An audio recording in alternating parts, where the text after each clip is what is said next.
morning, Chairman. Good morning. I'd like to welcome everybody present in the Chamber and those listening online to the Lincolnshire Council Pension Committee. My name is Councillor Condell and I'm the Chair of the committee. Can I remind those in attendance that the audio-visual feed of this meeting is being broadcast live via the Council website. I will try to ensure that all members have the opportunity to ask any questions and make contributions today. I'll now move on to the formal agenda. Apologies for absences. Thank you, Chairman. We have apologies from Councillor Bunny, Councillor Brockway and Steve Larter. Thank you. Item 2, do any members wish to declare anything? No more one, Chair, please. I'm a retired member now. I'm an active contributor. That's everyone. Thank you. I'll move on to the next item, the minutes of the previous meeting. Has everybody, I hope everybody's had time to read it. Does anybody have any points on accuracy? Can I have a proposer to accept them? Councillor Key, a seconder. Councillor Woods. Can we all vote to accept them?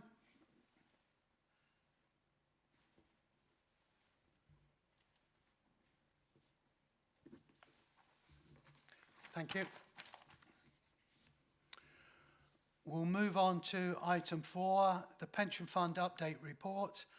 Joe, Head of the Lincolnshire Pension Fund, will give the report for us. Thank you. Thank you, Chairman. So this is the standard quarterly update paper with the recommendation that the committee consider and discuss the report and agree whether any actions or additional information is required. So the key points I'd like to highlight here are paragraph 1.4 showing the performance of the fund, and just to remind that the performance investment managers will be coming and covered in detail at the April meeting. Key point to note, though, I think is the long-term absolute performance of over 8% per annum. Section 2 updates the committee on any breaches that have occurred over the quarter, with the breaches over the year shown in Appendix C. There are no material breaches and nothing that needed to be reported to the pensions regulator, but there were 2 new breaches recorded on top of the normal late contributions one on the dashboard connection, of which the pensions regulator was aware and no reporting was required, and the fund has now connected to the dashboard, and one on payment of refunds. So you'll be aware, due to the seizing of the temporary bank accounts that's been explained previously by West Yorkshire Pension Fund, the changes in the regulations that are coming into force in April will mean that if we don't pay refunds within 5 years, that's no longer a breach. So this is the first time it's been recorded because we're not putting them into temporary bank accounts, but going forwards it won't be a breach, so won't need to be recorded anyway. Section 3 provides an update on the risk register, and we've added 1 new risk there around compliance with the pension schemes bill and the subsequent LGPS regulations that will be coming in. And Section 4 updates the committee on activity with Border to Coast and partner funds, and the latest update on the Fit for the Future consultation. Looking across the new pension schemes bill and the regs that are coming in, I've prepared a compliance matrix which I've attached at Appendix D, just to provide the assurance to the committee what the fund is doing against those new requirements, whether we expect to meet them by the deadlines, and any mitigations where we might not make them. Next joint committee is being held next week, and if anyone has any questions on those papers, then please email Councillor Condell, who can raise those for you. Section 5 on page 18 sets out the committee's position on the Lola training, with just a reminder that everything should be completed within 12 months of joining. There's also an opportunity for any members to discuss any training events or conferences that they've attended, and just to say we do share all training opportunities in the weekly email that goes out on Mondays. And the last thing I just wanted to mention is that to meet the new requirements coming in on training, where it will become a statutory requirement as it currently is for the pension board, We're going to be sending around a training questionnaire to all committee and board members in the coming weeks. So this isn't about scoring you to see how you're doing. This is to try and identify across the whole. We will see results across the whole, not at an individual level, where we might be able to offer some additional training if there are any gaps. So this will feed into July's paper and our training policy and plan that we'll bring to that committee. So when that comes out, it'd be greatly appreciated if everyone can complete it so that we can look and help plan training going forward and also meet the regulatory requirements that we will have. So I'll happily take any questions. Thank you. Are there any questions? Councillor Hill? Well, I suppose it's for you really, Chairman. But obviously we've got the war in the Middle East, which actually is expanding. I just wonder, obviously it will affect the economies and affect potential pension liabilities in future. I just wonder if any discussions are being had at a sort of more high level as to any mitigation that might be thought about if the war carries on and we end up in a very difficult place. With me, no, but I'll take that away and pick it up with Border to Coast to see what, if anything, is in place. Yeah, I mean, we are getting updates from Border to Coast and from Hymans Robertson as our investment consultant, which when I've received them, I have shared them with the committee.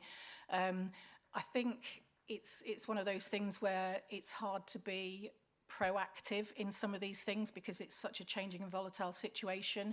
So it's just making sure that there is an information flow and we're aware what our managers are doing. So any information I receive, I mean, there's lots of updates I can send from various managers as to what their thoughts are as what might happen, but I think you'd be inundated with that. So things from Border to Coast and things from Hymans Robertson I will share. But it's very difficult to, you know, we're not just going to sell out and go and sit in cash and wait. Which is sometimes the knee-jerk reaction. So, you know, we've been there 4 years ago with the Russia-Ukraine situation. We've been there previously with other kind of global turmoil. So it's just we are content that our managers are forward-looking as much as they can and putting any mitigations that they can in place. But it's very hard not to be impacted. You know, markets have dropped and probably there'll be lots of other shocks coming that they will. So I think it's just important we keep you informed of what our managers are thinking, but that we don't do any knee-jerk reactions that we may then come to regret. Thank you, Joe. I just have one question, and it's just the understanding. That 5-year time frame you spoke about the refunds,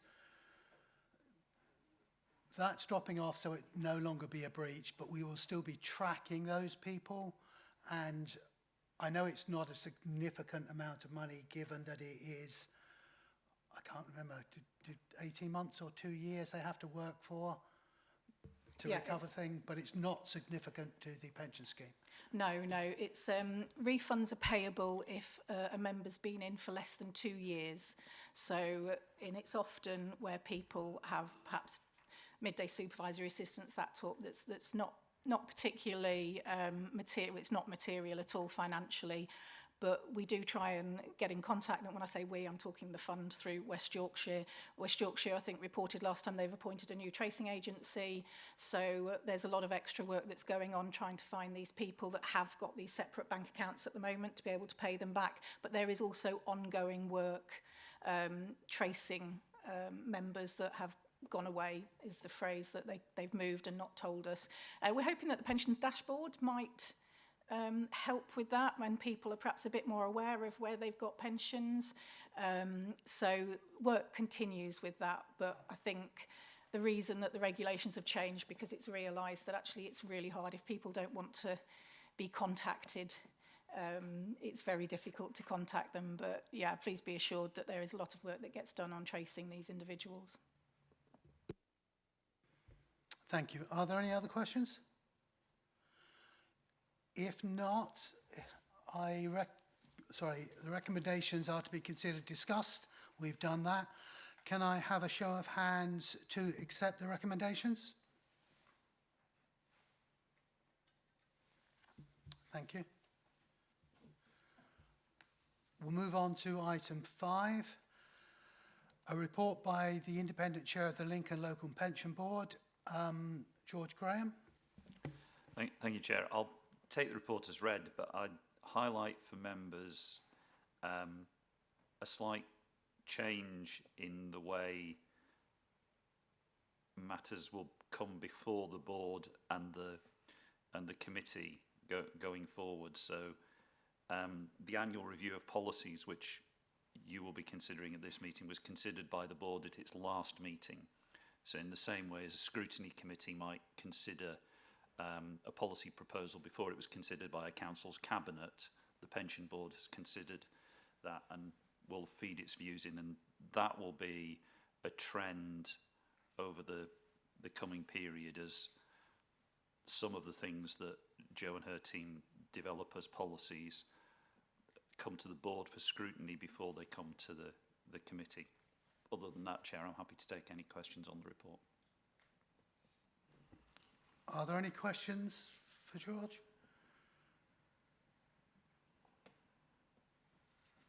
And I've got none either, George. I know we spoke on Monday, but thank you. Since there are no other recommendations there, can I propose that we accept that? And can I have a show of hands to accept that? Thank you. I'll move on to item 6, the Pensions Administration report. Matt Mott will give this. It will be online. Unfortunately, he was diagnosed with COVID, so couldn't be here at the time being. Yes, thank you, Chair. Morning, everybody. Sorry I can't be there today. Can you hear me okay before I start? Is there a nod? Thank you. Right, so this is our administration report for the period 1st of October 25 to 31st December 25. The first area to bring to your attention is the KPI reporting. The full appendix or the full report is in Appendix A. Largely very successful, met all targets. But as common with these meetings, there are a few that we haven't met. Largely, there are justifiable reasons. We have been looking at older cases, the interfund linkings, actuals and quotes, where we've actually cleared out the backlog, which I think is really good. So in future, we would expect these to be performing much better, which means it leaves us with current processes waiting for payment or waiting for further information. We interfund out actuals and quotes. The software is not quite where it needs to be, so our staff are still performing 2 manual spreadsheet-based calculations, so it still takes longer and we struggle to hit the performance targets. I think we informed the committee here that we switched digital platforms that our administration system sits on. That has affected our ability on to hit the target on the monthly postings. That continues to be a bit of a problem, but it is improving month on month. But that's the reason that's not met. The transfers in and out have actually increased in their performance. They're still not where they should be, but there's a thorough review of that area, and we're looking to update the processes with some automation. And the last one, the update member details, it's failed by a small amount. Actually, it's something unrelated to Lincolnshire and such. This is the area where our phone calls and queries are generally accepted. And because our member and employer portal was taken down as part of the migration on the platforms to SQL and other ongoing issues with the fire pension scheme, their performances have been affected by those 2 areas, which Lincolnshire have no control over. Moving on to staffing, it was quite a good discussion last time I was at the committee regarding numbers. Appendix B, hopefully put some more information around that. The split in the restructure, staffing levels and posts a year ago and what it looks like today. There are 9 vacancies across the organisation. We are recruiting to those and have been since the new year. And there'll be another recruitment plan for April or May. and 2 of those posts are been identified and will be purely for the Lincolnshire office.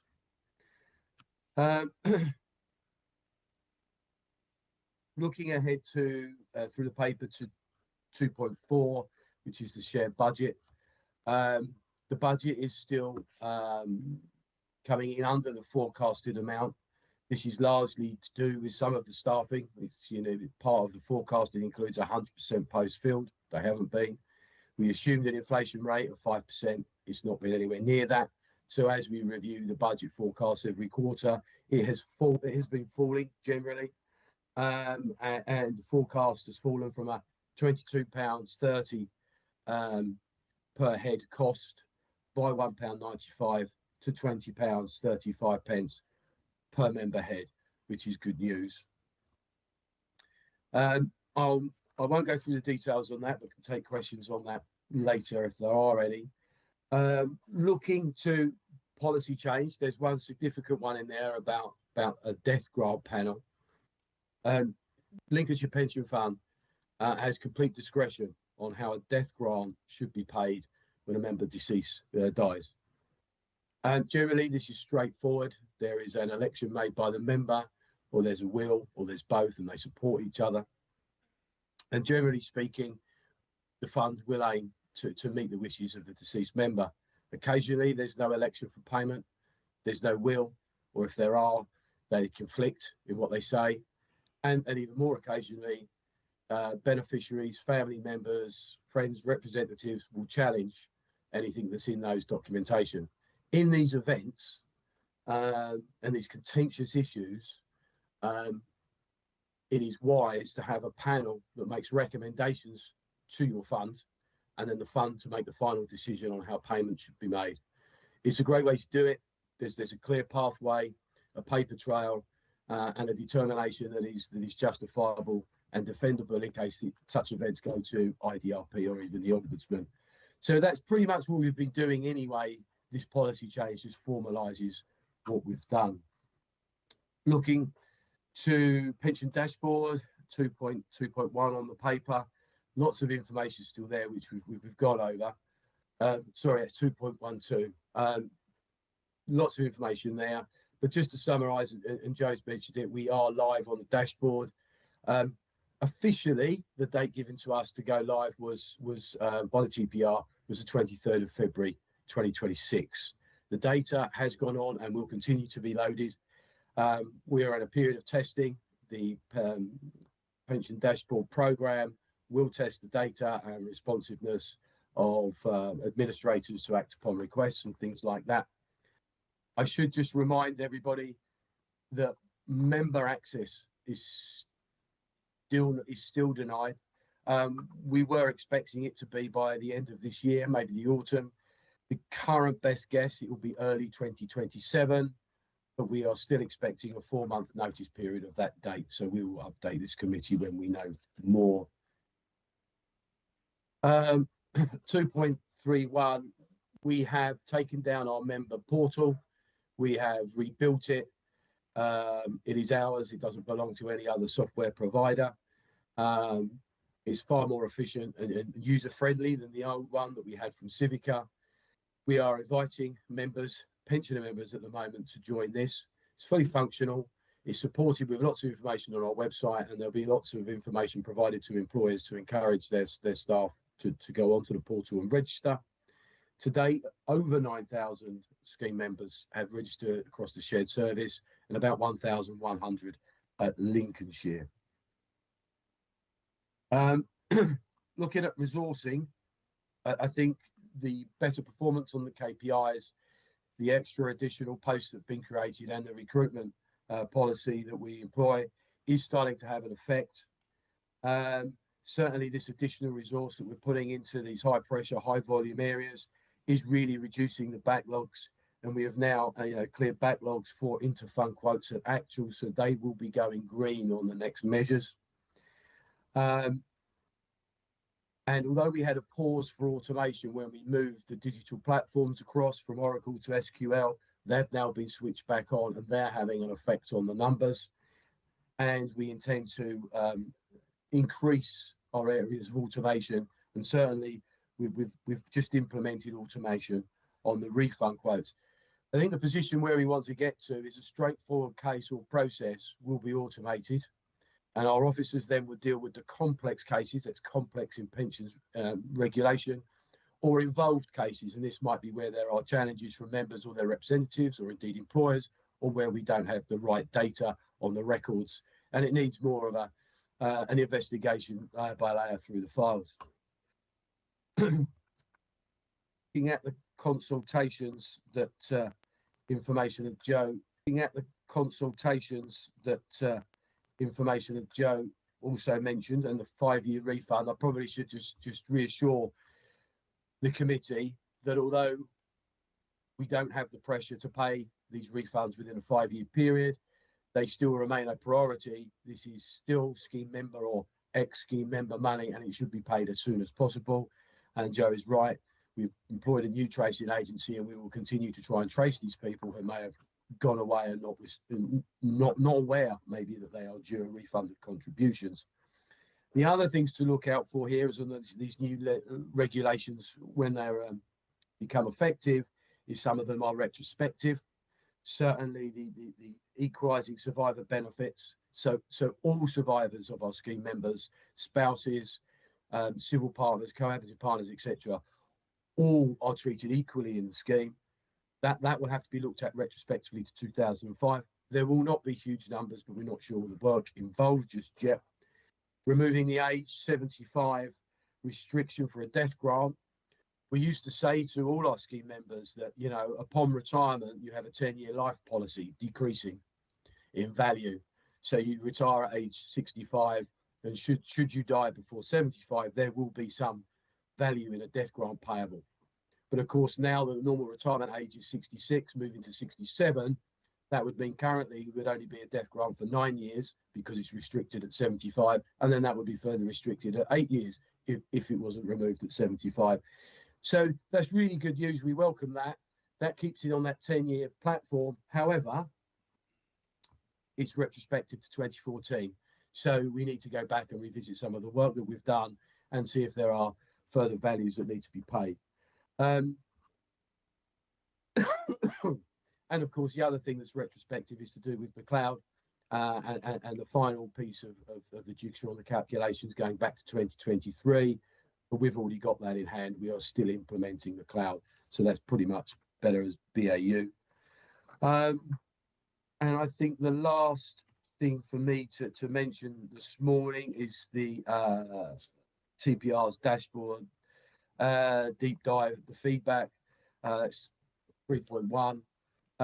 They were very happy, very satisfied with our performance on dashboard, our engagement, our ideas that we threw into the process to get this live. We did ask them a few questions about what if we don't have data, and there are genuine reasons not to have data and put the members' information on the dashboard. And TPR acknowledged this and have provided a set of codes so that we will be able to monitor, record, and report back to them. Nothing more than that. It will become part of BAU, but it was important to recognise that not 100% of data is accurate, not 100% of member information could be put on the dashboard. And when I say 100% of member data, I'm talking about members that are either active or deferred, because pensioner members will not be on the dashboard. There's not a requirement for that. That is my report today, and I'm happy to take questions. Thank you, Matt. Are there any questions? Councillor Hill first.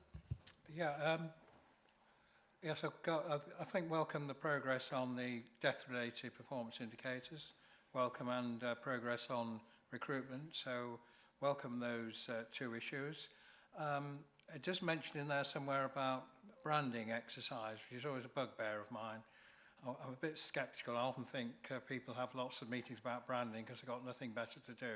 So I suppose the issue is there a cost to our pension fund of people thinking about doing a branding exercise, especially as the report states there is local government reorganisation maybe on the horizon. So I just want some reassurance. A lot of time and money isn't going to be wasted on people having discussions and consultants coming in and all the rest of it to talk about branding. And the other one, I was just a bit interested in on the performance indicators and the update member details. I know it's not a big priority, but just so I understand this, so when member details are updated, is that saying when a member informs you that their details have changed, it takes 20 days for it to be put into the system? Is that right? Or have I misunderstood? I'm just looking at it now. Target days, right. So, you haven't been misunderstood. The actual target day to update a record, and it could be anything from a change of address, say, to just a note that they've called about an unrelated matter. The target is 20 days.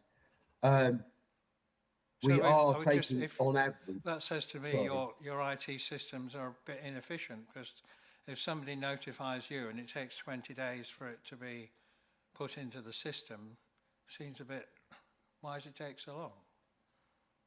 Well, this isn't just on phone calls and emails. It could be any way that member update the details. So we could have paper forms coming into the system. It could be postal as well.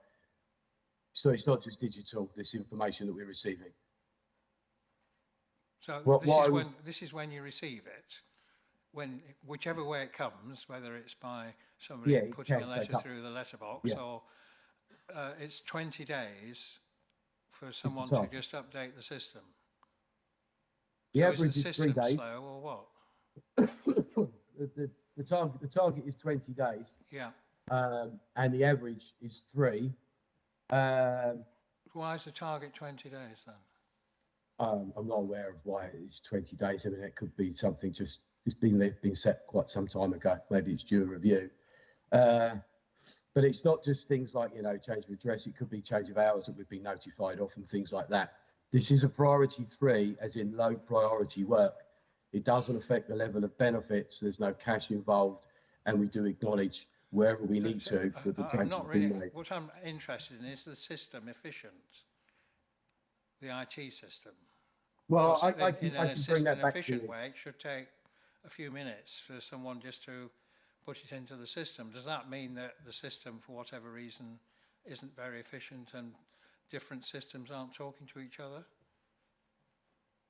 Well, I'm not sure it works like that, because as I said, a lot of this could be postal, or it could be something that's come off of a request from an employer, or it could be something from a member. But it's not something that's digital in its entirety.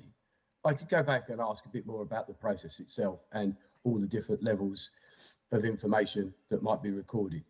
But I think we're back to my just assurance that this is low-level stuff and doesn't affect the member benefit values. As I say, I'm not particularly interested in I know it's low-level stuff, probably not for somebody who's updated their details because something's happened, which suddenly they want an answer fairly quickly. I just wonder whether the systems are automated enough to just make it a very simple task, which the whole system is known. But I'll leave it there, so obviously you can go back and look at that. Thank you. And the other one was about the branding. Can I perhaps take the question on branding? That might be more helpful, because this has been my soapbox. So this is something, when we first had the discussions in 2014 with West Yorkshire Pension Fund, there was discussion about the shared service branding, because it is different to West Yorkshire Pension Fund, the shared admin service. So it was something that was always going to be looked at. The key issue that we have is that our scheme members think they're in the West Yorkshire Fund, our employers think they're in the West Yorkshire Fund, rather than understanding they're in the Lincolnshire Pension Fund and West Yorkshire are our administrator. So we've had discussions over the past 12 years, probably, about this. Is there anything, without spending lots of money on consultants? That's absolutely not what we're looking to do. But any simple workaround. So there's a lot that's happened over that time. So any letters that go out to Lincolnshire Pension Fund members have our logo on the top. Initially, it used to be West Yorkshire Standard. So it's just trying to ensure that our scheme members understand the sovereignty of their pension fund, and that it's not West Yorkshire. Some of the areas that are still under discussion, but as you say, with LGR and all the uncertainty that's going on, we have put some of this on hold at the time being, because depending on the outcome of LGR, if potentially Lincolnshire Pension Fund has to merge or do something very different, that might impact our relationship with West Yorkshire. So it's looking, we discussed this at Collaboration Board, and it's kind of looking, are there any quick and simple wins that can be done? So for example, different email addresses. So a Lincolnshire Pension Fund member won't be emailing into pensions@WYPF, just to try and ensure that our members understand which pension fund they belong to and our employers understand. It just saves some of the confusion at things like valuation times when they're going, well, West Yorkshire haven't sent us this. So no, because you're in the Lincolnshire fund. So it's absolutely not looking to do a whole-scale rebrand that's going to cost a fortune. That's absolutely not what we're looking to do. It's if there are any practical solutions that we can do that are just led by some small IT changes, perhaps just to ensure that our membership and our stakeholders know which fund they belong to. Thank you, Joe. Tom? Yeah, thanks, Chairman. Firstly, I hope Matt's feeling better, and thank you for pushing through and presenting today. My question was from page 48. You've mentioned there's some recommendations from an internal audit, but you've not actually listed what they are. I'm just wondering if that's because it's outside of our jurisdiction as a committee to challenge you on this.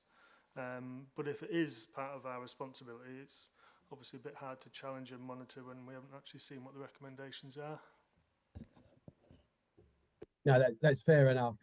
It's our policy not to share these within the packs, but I'm more than happy to send the audits over to Lincolnshire, and then they can be viewed by yourselves. They were just recommendations. That there was nothing majorly wrong within the audit. So I'll just assure the committee that, but you'll be able to see that for yourself when I send copies over. Is that acceptable? Yeah. Can I just add to that, please? We do see the full details of the audit reports at our shared service meetings, and we'll discuss them. And if there was anything that raised concerns or felt contentious, we would bring that back to the committee. Councillor Roberts? Hi, thank you, Chair. I'm not sure if it's for Joe or Matt, but I noticed that you struggle with recruitment, and with the amount of graduates that are unemployed, I do find it a bit strange that quite simply we end up with you struggle to get the people to fill the vacancies when there's so many potential people that should actually be able to take the jobs. I was interested to know why. Thank you. Oh, I'm not sure I'm qualified to answer that. I think the short answer is we don't get lots of graduates applying for our roles. We do have a graduate scheme, and we are oversubscribed for that, and that's been quite successful. But generally, the younger members of society that are applying for our jobs would be 18 to 20, early 20s, people that perhaps have been through school A-levels, but don't want to go on to any further education. We do work with education bodies within the West Yorkshire area, and we're more than happy to expand that. But to the best of my knowledge, and I can check with HR, as I said, those that apply for these posts are generally people at least 18 and haven't been or don't intend to go to university, so they're not graduates. Can I just add to that, because there was some recruitment recently looking for roles in the Lincolnshire office with West Yorkshire's team. I think there were 60 applicants, but a lot of them hadn't read to realise that it was based in Lincoln, unfortunately, but there were interviews, and I think there was one person to be appointed from there.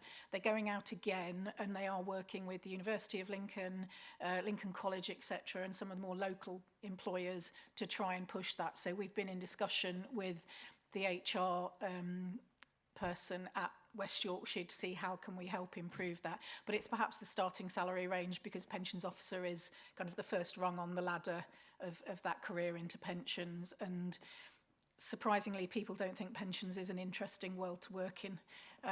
So I can't understand it myself, but so it's we are constantly, I know West Yorkshire are constantly working at looking how can they how can they make it seem more exciting? And you know, it is a good career. There are lots of different aspects that you can move on to. It's an issue the LGA have also been looking to address.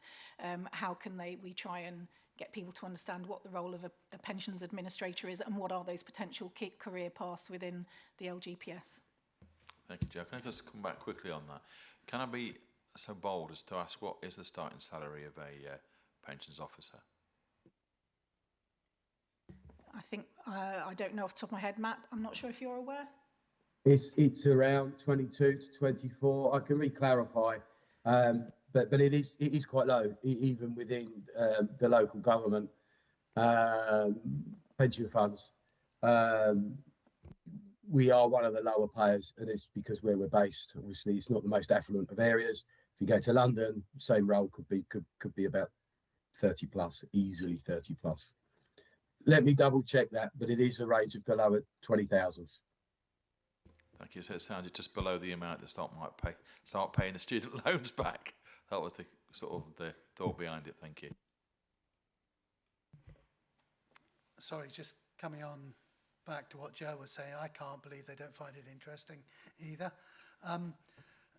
As a matter of interest, are these jobs only open to people who have been to university and got degrees, or is it more broadly ranged than that have experience in the industry and perhaps, and I know it might be a low starting pay as well, but I don't want to exclude people just because they haven't got degrees if they're perfectly able to do the job. No, the pensions officer role is a starting point, so it's looking at school leavers upwards. It's not necessarily having prior pension. They've done a lot of work in rejigging the job descriptions and how they advertise them, and it's really looking just for that interest and enthusiasm and ability to be able to learn and progress, as opposed to coming in with, because as I say, it is that starting point within the organisation.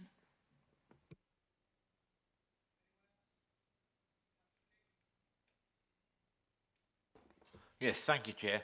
A couple of bits really, but the first one was when Joe was on about the other companies and authorities and that don't really understand which pension scheme they're in, and it's been like 12 years, and this I find that amazing. I mean, I just think, well, in this day and age, they don't know which pension scheme they're in. I mean, is there more of a push there then to actually contact these people and drive the message home that it is a Lincolnshire County Council pension scheme, or Lincolnshire pension scheme rather than a West Yorkshire one? I just find that amazing.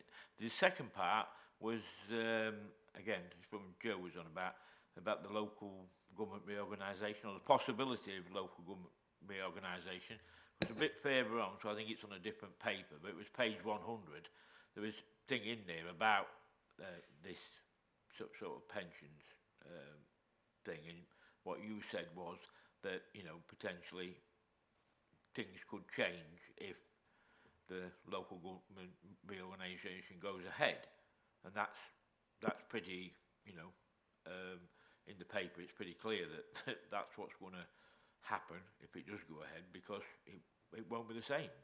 Things will change in law. So can I just have a bit of clarity on that, please? Thank you. Yeah, if I take the first one first about why people think WIPF, yeah, it surprises me as well, because their annual benefit statements go out headed Lincolnshire. Any letters they get headed Lincolnshire, they get newsletters headed Lincolnshire. But I think the only thing I can put it down to is if they contact them by email, it's a WIPF email address. So that's the only thing we can put it down to. But I do still have employers that will say, oh yes, we're in the West Yorkshire Pension Fund. No, you're not. It's Lincolnshire. So we do try and do a lot, and there's a lot of things that have been changed to make it very obvious. I think it would be very obvious, but unfortunately some people are still unsure and do think that they're in the West Yorkshire Fund. I mean, I think for our scheme members, the main contacts they'll have will be with WIPF. If they ring them or email them with any queries, those queries wouldn't come to my team. So I think it's just that misunderstanding. And I think one of the the simplest ways is that change in email address, but there's complications behind that, so they are looking at it. But it's a discussion we have at most collaboration boards.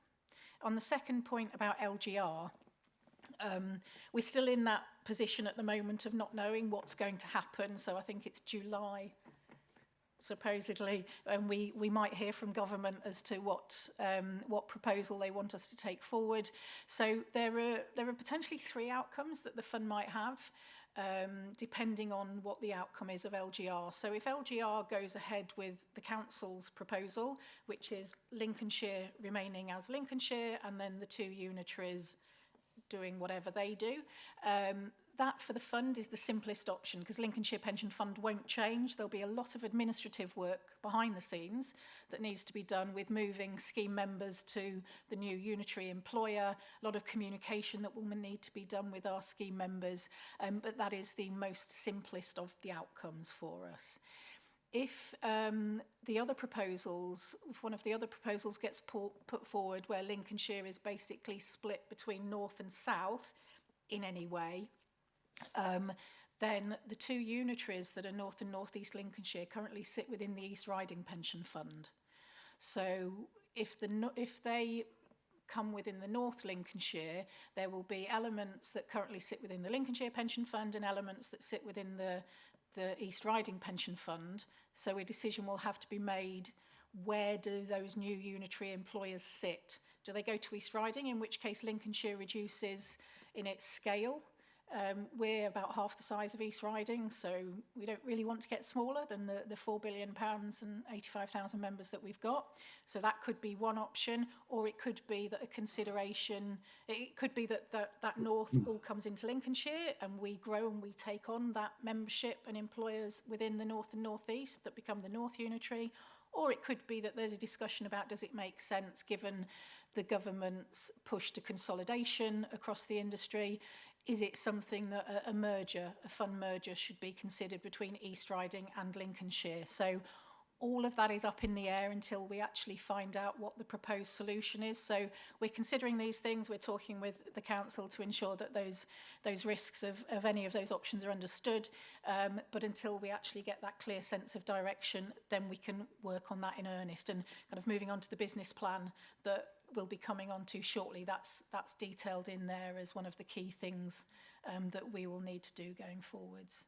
So that's what, there's just so much uncertainty at the moment around that. So we don't want West Yorkshire and the shared service partners to invest a lot of money in things when potentially East Riding do their own pensions admin. So what would happen with that if there was a fund merger? You know, there's all these questions at the moment that have yet to be answered. Thank you. I'll just come back on that one, Ray, please. It's just that, obviously, you know, we're talking about it here, but the districts are the ones that's going to be affected. And I've not heard this mentioned about pensions in the districts, or my own district as it stands.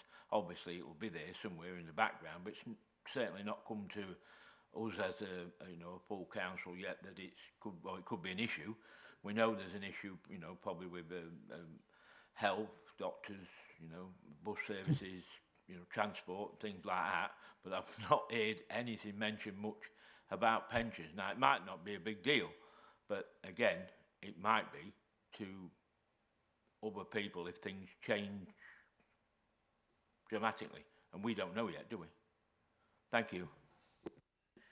So maybe I can help. So the Section 151 officers in all the districts, so that my equivalents in all of the district councils and North and North East links come together regularly, and there is a work stream currently in place looking at the impacts of local government reorganisation.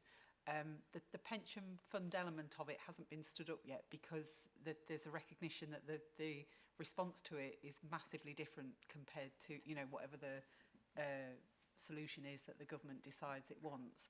So we've got preparatory work going on with Joe, looking at the risks and some of the actions that might need to happen. But until we know if the government makes a decision in terms of the pensions, it's very different solutions. So there'll be officers working on things. I think that the thing with LGR is the districts won't exist if the government decides whatever form of unitaries we have in Lincolnshire. The districts won't exist as they do now, but obviously they will need to become part of another organisation. So the administration is purely around what contributions they make and where their members go. So I don't think there's a lot the districts can be doing at the moment until we actually know what the outcome is of the government's decision. And I think in terms of the government decision, we're still the chief exec here at LCC is in regular consultation and discussion with the MHCLG representative for LGR, which happens to be Tony McArdle, which some of you might remember was the old chief exec here. It's happening until it's not happening, I think is the message that we're getting. They're currently consulting on all of the options that were put forward from each of the districts and the unitaries in Lincolnshire. So they're consulting on that at the minute. We're expecting a decision. It could be anything from May to July. Effectively, they need to make a decision if they are going to make a decision before they break for the summer, because otherwise they won't get the statutory orders in time. So, but until we know the outcome, it's very difficult to progress a lot of work. But the Links finance officers are all working on it behind the background. Hope that provides some assurance, but there's probably not a lot to tell councillors in terms of the pension fund at the moment.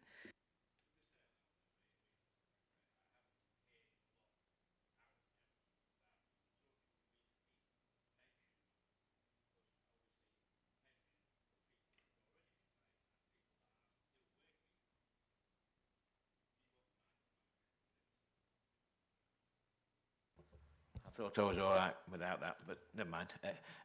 Yeah, so it could affect, obviously, a lot of people, you know, in different ways. So I would have thought at least that councils, when they were being consulted and told on these things, that this would have been mentioned in that, because I think it is going to have a certain impact, a big impact on people's lives. Thank you. Can I just reiterate, for the individual scheme member, it won't change their benefits. They will just move to a new employer. When the unitary authority is created, they will just move from employer A to employer B. There will be no impact on their pension or anything. So what we don't want to do is scare our scheme members thinking that LGR is going to have a big impact on what pension they might get, you know. So I think we will communicate once we know what's happening. We will have a project plan and ensure that we communicate with all stakeholders as to what the outcome will be, how we'll go about it, etc. But what we don't want to do is set the hairs running and have people thinking that their pensions might be at risk, which is absolutely not the case. The scheme members' pensions will not change. It will just be that they will have a different employer. Even if they have a different pension fund, their pensions will not change. So I think that's kind of the message we will be giving out, but we don't want to do that until we have clarity as to what will happen. And that applies for existing pensioners. They will still get their pension. It won't change, even if the name eventually changes on that.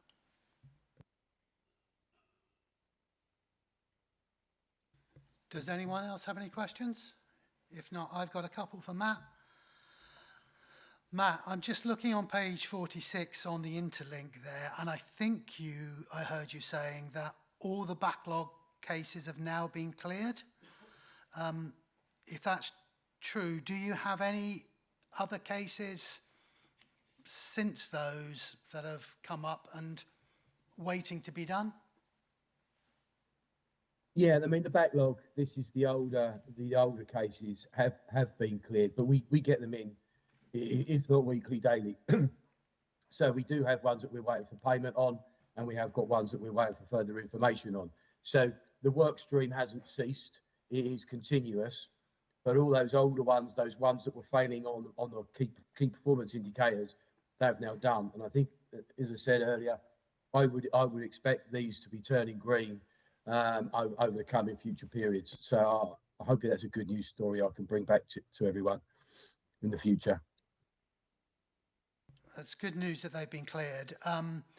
The second one I want to come on to is on the software you've got for the McLeod underpin. I believe some of it is up and running, but when will it all be ready, and does it have the lack of that have an effect on your delivery time for timely pensions? To the best of my knowledge, we have everything that is available from Civica, and that makes us, you know, that means that we've got the same available tools that all their other clients have in the LGPS. We do know, and it is the transfer. I'm just going back to my KPIs. Sorry, let's just pick it up.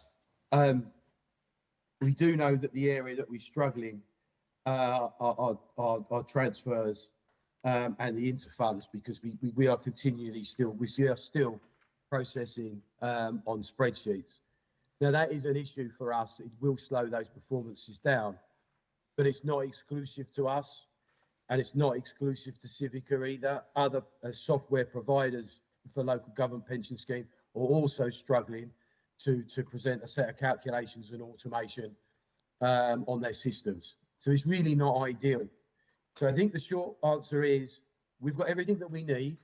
The impact of this delay to get it is reducing. Automation is increasing, but we've still got this area around transfers and interfunds that is going to be an ongoing problem.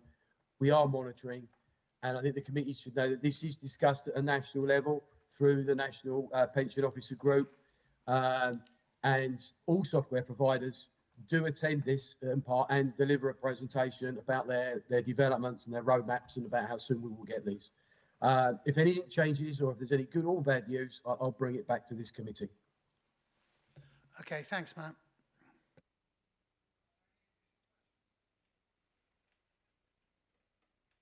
Okay, then I propose we accept the recommendations. Can I have a show of hands?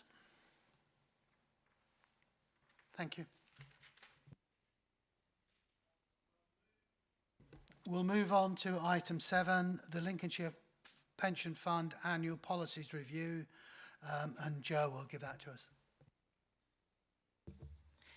Thank you, Chairman. So this is the annual review of fund policies, which we review at least every 3 years. And this public paper covers the review of the pensions administration strategy and introduces the new cyber security policy. Has a recommendation that the committee discuss the report and consider the report and approve any material changes to policies, including the creation of a new cyber security policy. So the process for the review process, what we've done with updating the pensions admin strategy, is all set out in section 2 of the report. Main areas of change were the alignment of KPIs with the Scheme Advisory Board guidance and the employer responsibilities and administrative fines levied on employers. The strategy went out to all employers for consultation, and comments from the LPF employers alongside the responses given to them where they were required are set out in paragraph 2.8. And the consultation didn't highlight any changes required to the draft policy. Section 3 sets out information on the fund's cyber security policy, a requirement under the Pension Regulators General Code. So these policies, as was said earlier, went to the Pension Board's January meeting, and the board were content that they should be recommended for approval by the committee. You all should have received a paper copy of the cyber security policy. This won't be published anywhere because obviously it's not information that we want to share, but it's just people knowing that we have a policy. So I'll happily take any questions on that. Thank you. Does anyone have any questions on it? I know we've only just seen the cyber policy. Anyone had a chance to? Okay. Can I just for what might help then, because I know you've not had a chance to look through it, but basically because the fund doesn't itself hold any information, our information, particularly the sensitive stuff, is held with West Yorkshire Pension Fund, so their policy is what's really important, and we've reviewed that and looked at that and understand what they do there. The other side, the information that we store on the LCC side is all to do with LCC's cybersecurity policy. So there's work being done with the team there looking at that to make sure. So this is really just an overlay, basically saying where our data is held and those people responsible for looking after that data, that we are content and what we do to ensure we are content. So there's not a great detail in the cyber policy because we just need to ensure that you're comfortable that those that are actually looking after it have the things in place. Thank you, Joe. I was going to ask for that, but thank you. If there are no further questions, can I have a proposer to accept this? Councillor Redfern, a seconder. Councillor Roberts. All in favour? That's unanimous.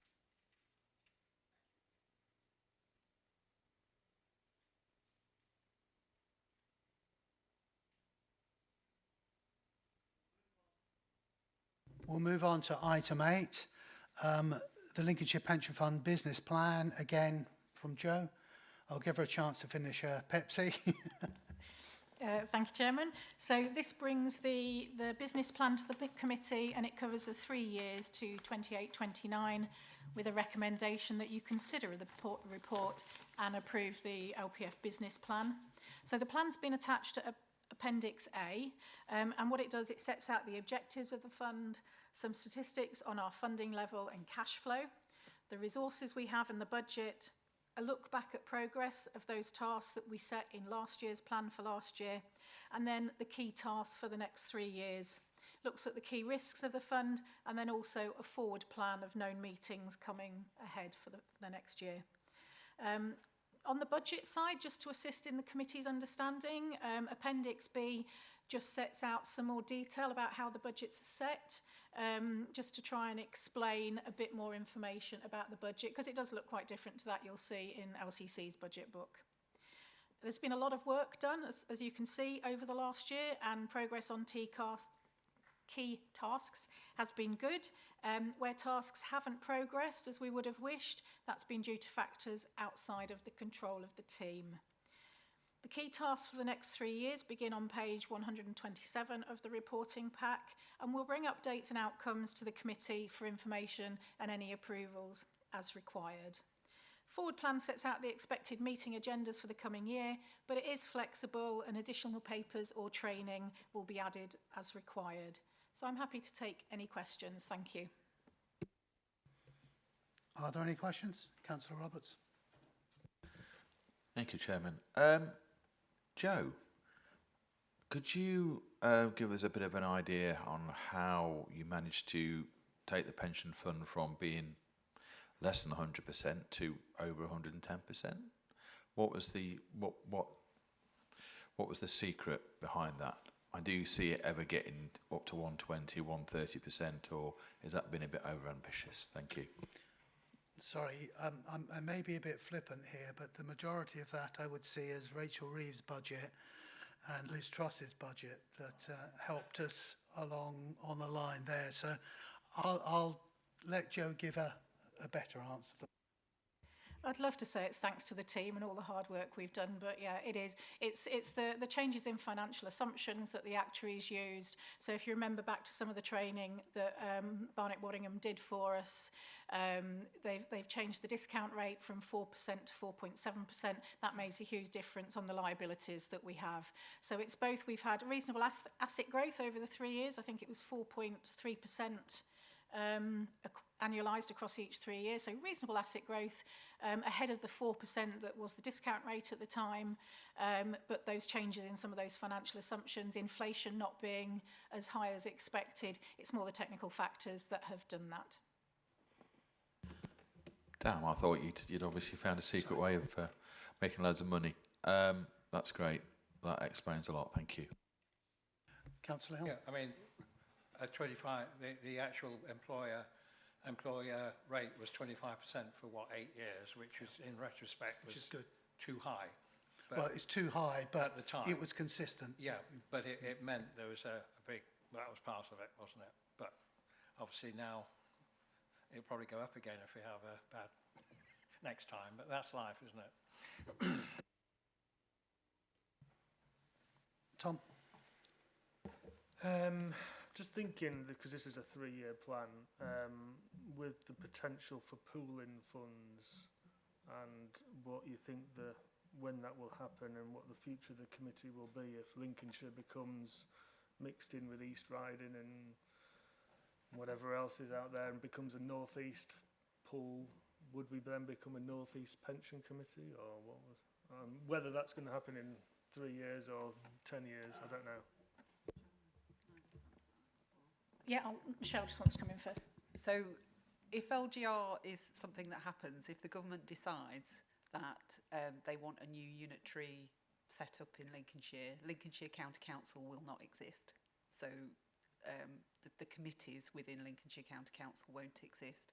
There will be new committees in new organisations, and the view will be that we have to obviously transverse into those. But if a decision's made over the summer for Lincolnshire County Council to not exist from 2008 to 2028, 2028, then the committees of the organisation won't exist either. So, but until we get that decision, we don't know what the new democratic structure will need to be.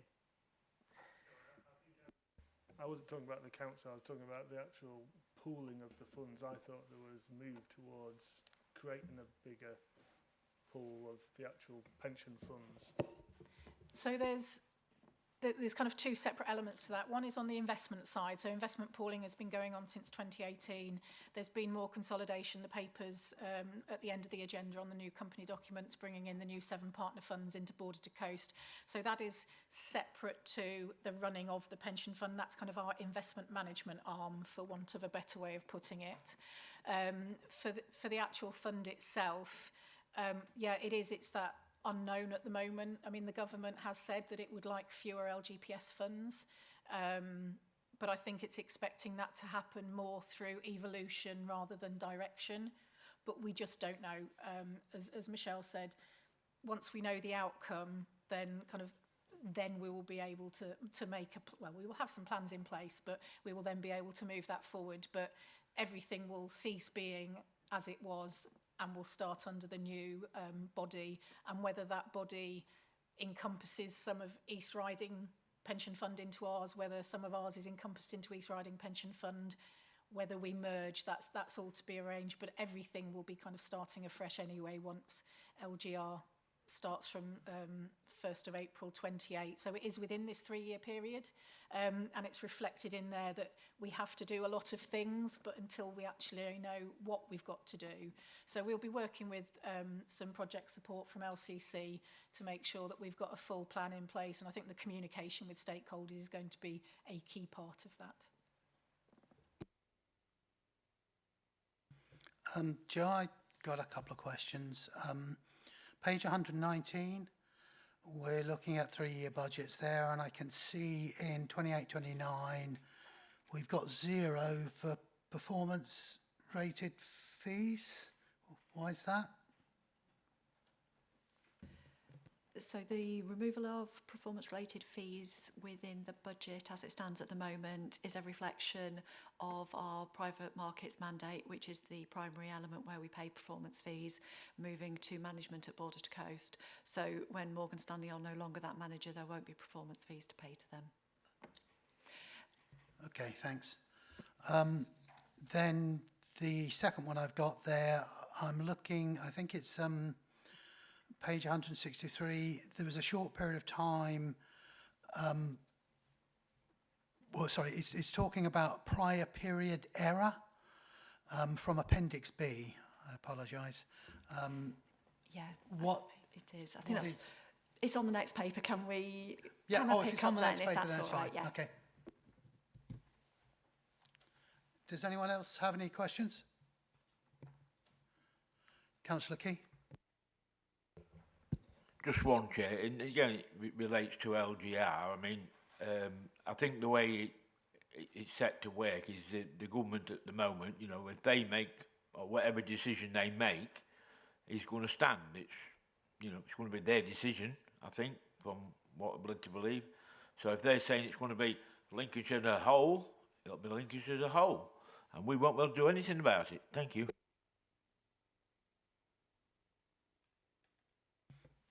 If there's no further questions, then I'll ask for a proposer to accept this. Councillor Roberts, can I have a seconder? Councillor Woods, All those in favour? That's unanimous. Thank you. We'll move on to where my next question comes from now. Annual reports and accounts for 25-26 by Claire. Thank you. Thank you. The report today covers the arrangements in place for the preparation of the Pension Fund annual report and accounts for the year ended 31st of March 26.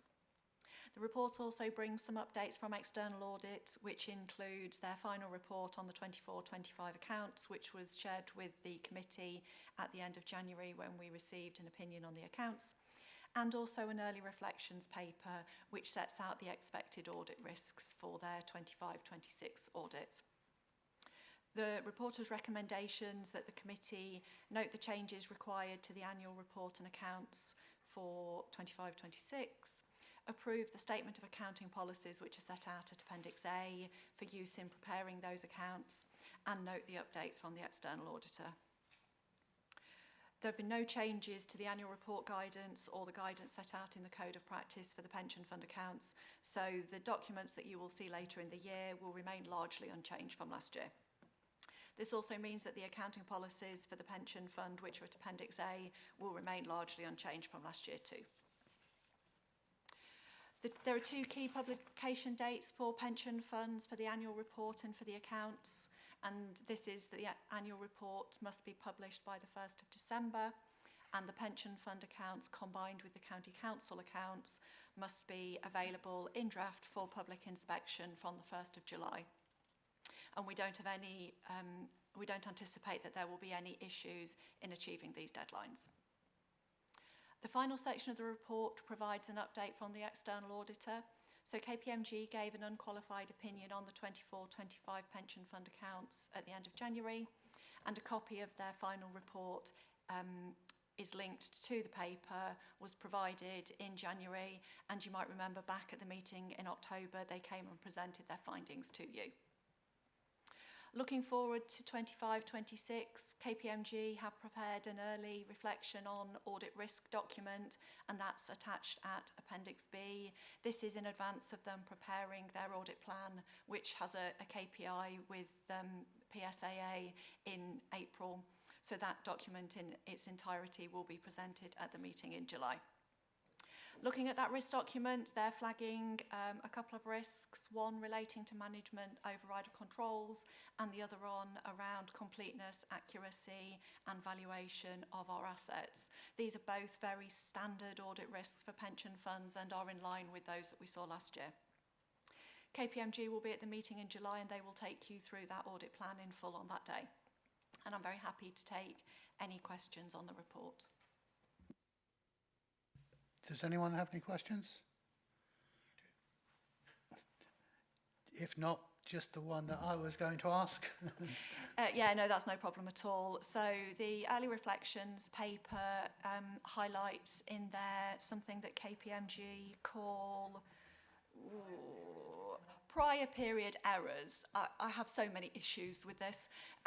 This relates to the level 3 valuations. If you remember last year and every year, on the 31st of March, for those level 3 investments, so they're things like private equity and private debt, we do not have 31st of March valuations available to us. Our accounts will include valuations from earlier periods, so either from the end of September or from the end of December. We then, as those valuations are received over the summer, and because we got an opinion in January 2026, we have time to receive all of that valuation information. We can then incorporate that into our accounts. So although it's called a prior period error and a misstatement, it's actually purely a timing issue that we do not have that information available to us on the date when we have to publish accounts. Thank you. Are there any other questions? If there are no other questions, then I propose we accept the report. Can I have a proposer? Councillor Key, a seconder. Councillor Woods, all in favour? Thank you.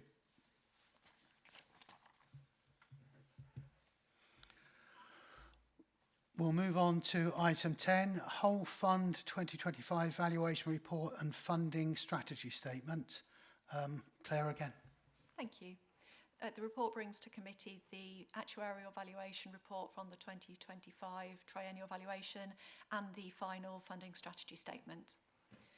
The report has a recommendation that the committee consider and discuss the report and approve those two documents.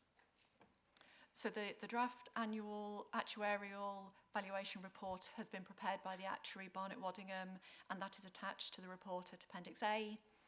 This is the final step in the 2025 valuation. So over the last 12 months, the committee has received information from the actuary during the process, and it is this report that brings it all together for your final approval today.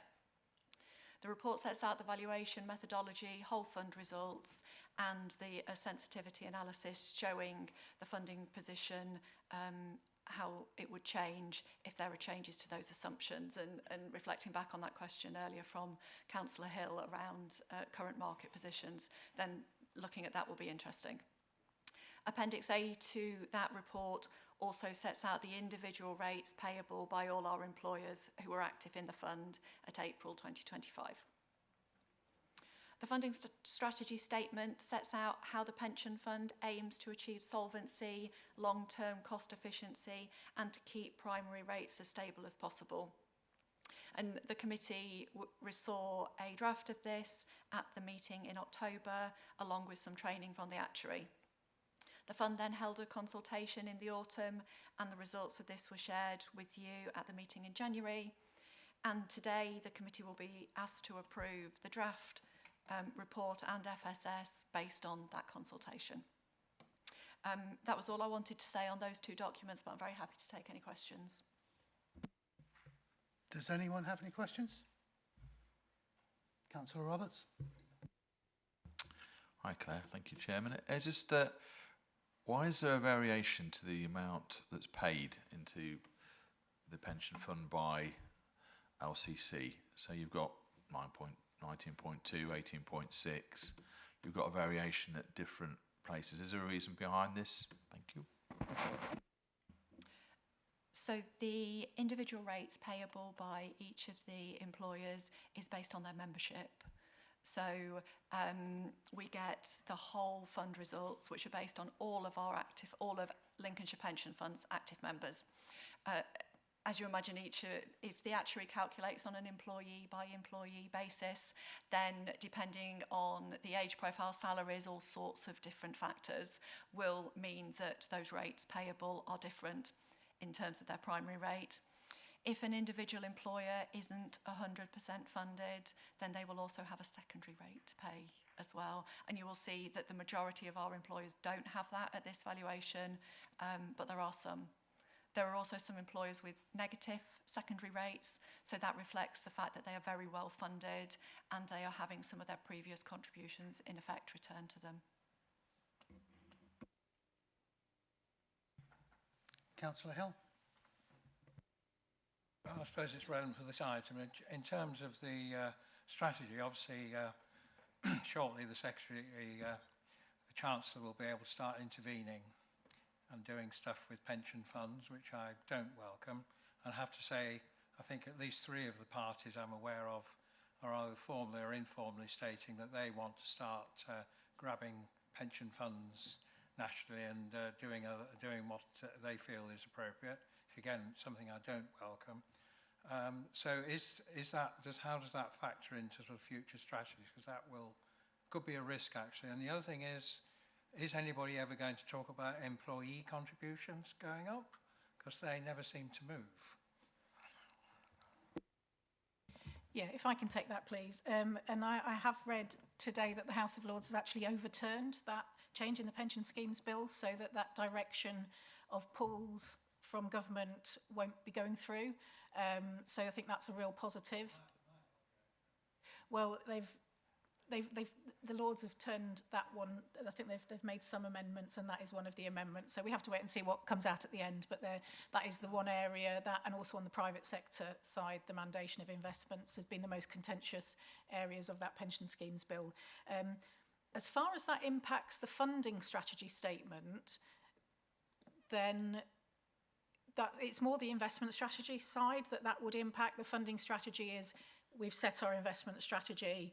How do we make sure that those investments and contributions will pay future pensions? So, and we will have to react depending upon what we know happens. So it's one of those things that I can't really say now what we will have to do until we know what's happening. But hopefully that threat of direction is being removed at this point. But any government can come in and change things. So that uncertainty is something we can't get away from. On the employee contribution side, they are set by government. MHCLG set what the employee rates are. So currently we have the bands between 5.5% and 12.5%. They're uplifted each year by CPI, the salaries that pay those bands. But we as a fund have no influence at all on what those contribution rates for employees are. It's a question that gets asked regularly, but we don't have any input into that. Is there any indication does the government look at it regularly or not? Or just, I mean, it just seems unfair that employers can suddenly shoot up and employees sit there, and with all due respect, with a very generous pension scheme, their contributions haven't been changed for employees for a long, long time. So it is looked at on what the cost of the whole fund is, the whole scheme is, sorry, and there's a cost window, an envelope, so that if costs increase or decrease, then benefits can be looked at by government as to whether they should be increased or decreased and how that works. But I think George wanted to come in. Yeah, what Joe's described is called the cost cap mechanism, and that's for LGPS there are two mechanisms. There's one that's operated by the Scheme Advisory Board, and there's one that's operated by the government. The intention of that is that the scheme itself should control what goes on and negotiate that through its own mechanisms rather than the government imposing changes. And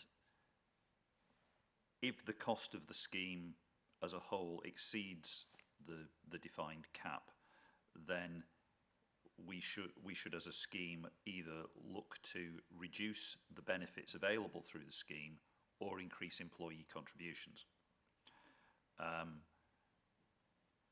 The last two cost cap exercises have been somewhat confused by the McLeod issue. So nothing has changed as a result. The next cost cap exercise will be run next year based on the 2026 end of March position. It's out of sync with the triennial valuation for lots of reasons. And you would think that given the overall funding level of the scheme, that the cost of the scheme would probably be below the cap, at which point you might, under the rules, look at improving the benefits available under the scheme or reducing employer contributions, and those have been reduced already. So we'll have to wait and see what comes out. But it's a process that's run initially by the Scheme Advisory Board, who make recommendations to the government, which are then reflected in the thing that the government do themselves. But the government have a what's called an economic check, which allows them basically to make any decision they like to not to do anything because they think the economy doesn't allow them to do it. So there's a whole formulaic thing, and then there's this economic check, which is in a sense the application of common sense, because the first cost cap mechanism said everything is looking fine, we should increase benefits to people, and at that point the economy was not doing well, and the results were counterintuitive, so because it was a mathematical formula. So there's now this economic check, which probably means that unless there's some really outlying result, nothing much is going to happen, because it'll be politically very difficult. You said common sense. It doesn't sound much like common sense to me. I mean, the issue I've got is, obviously at this time, there isn't an argument, should employees get but back in 2016, whenever it was, when our employer contributions raised substantially, I don't remember any discussion about, well, actually, employees should share some of the strain. And in a sort of sensible world, the actuarial review should look at all of this and say, well, actually, the employers should be paying this and the employees should be paying that. I mean, everybody knows that the local government pension scheme is very, very generous compared to most other schemes which are now in operation. And, you know, are the employee contribution rates really sensible, in mind that, as we know from actuarial, people are living longer, etc., etc. So it just seems a stupid system where the employer, i.e. the taxpayer, in one form or another, takes all the strain and the employee doesn't take any. And if you went to live in you worked in the private sector, you would be anything that your world would be totally different. Not that I resent, you know, what local government employees get, but it is the system where you can have a private sector system which is so out of kilter with the public sector is not sustainable in the long term, and unfortunately nobody seems to want to do anything about it.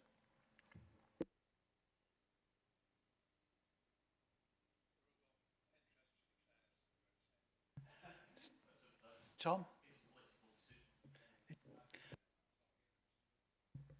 Yeah, I mean, you know as well as I do, this is all set by government, so until a government decides to change it, this is what we have to live with, or what we will live with, and what we will make work.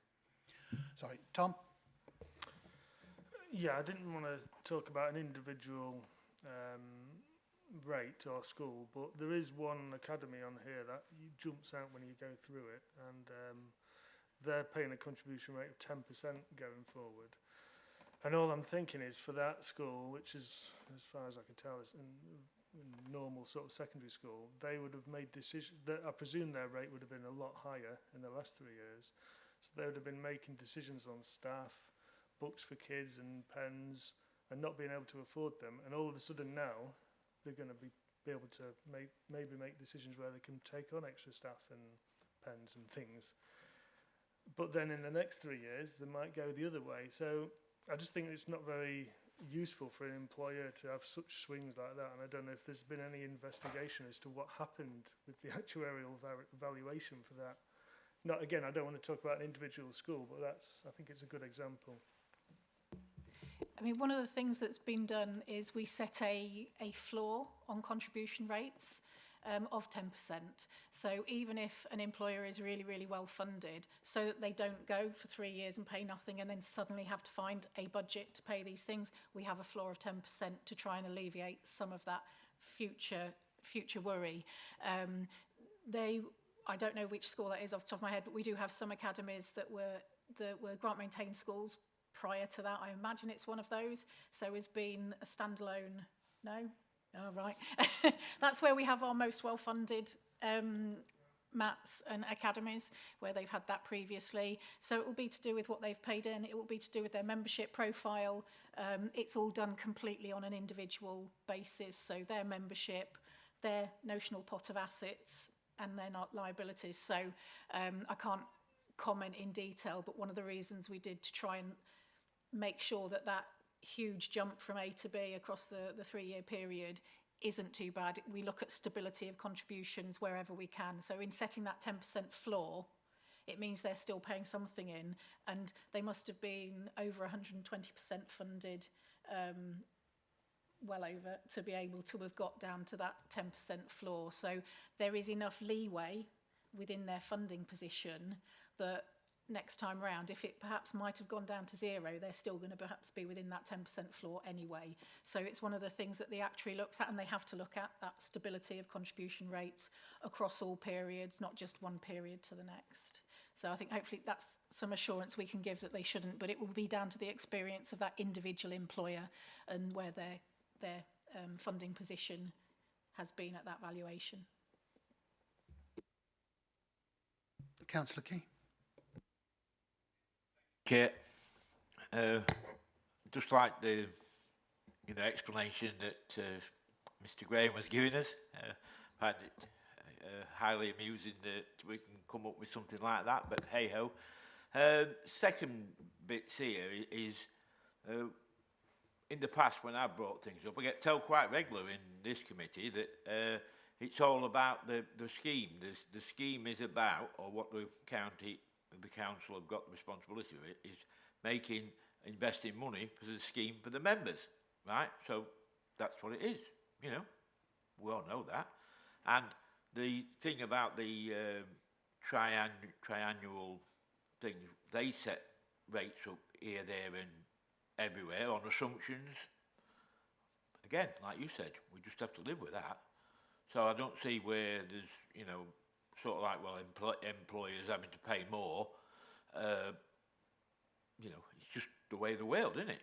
And that's what I'm led to believe is why we exist as a committee.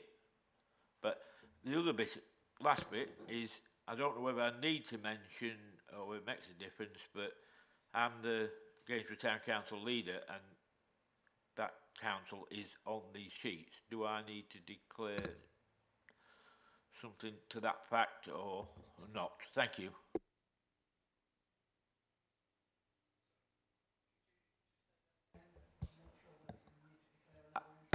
On page 209.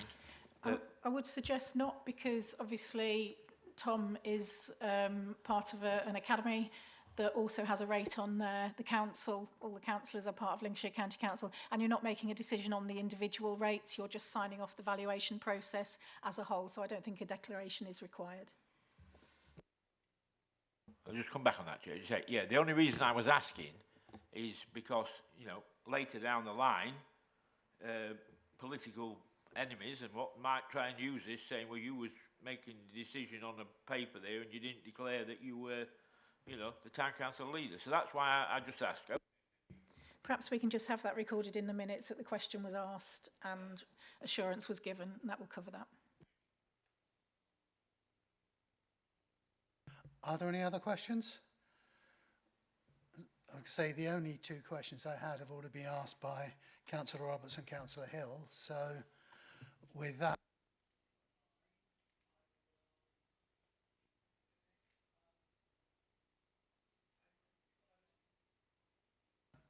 thank you. I propose that the recommendation report be accepted. Can I have a proposer?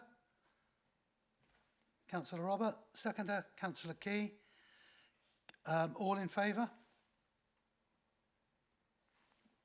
That's everyone. Thank you.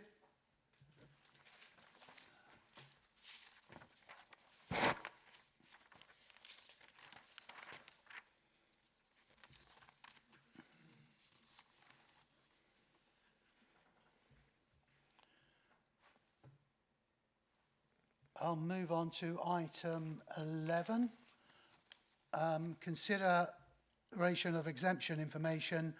I move that under section 100A(4) of the Local Government Act 1972, the public and press be excluded from the meeting for the following items of business on the grounds that they involve the likely disclosure of exempt information as defined in paragraph 3 of part 1, schedule 12A of the Act. Do I have a seconder? Councillor Hill? All in favour? Carried.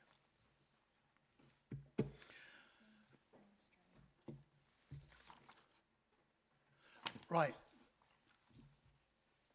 We'll move on to item 12. Board to the Coast documentation.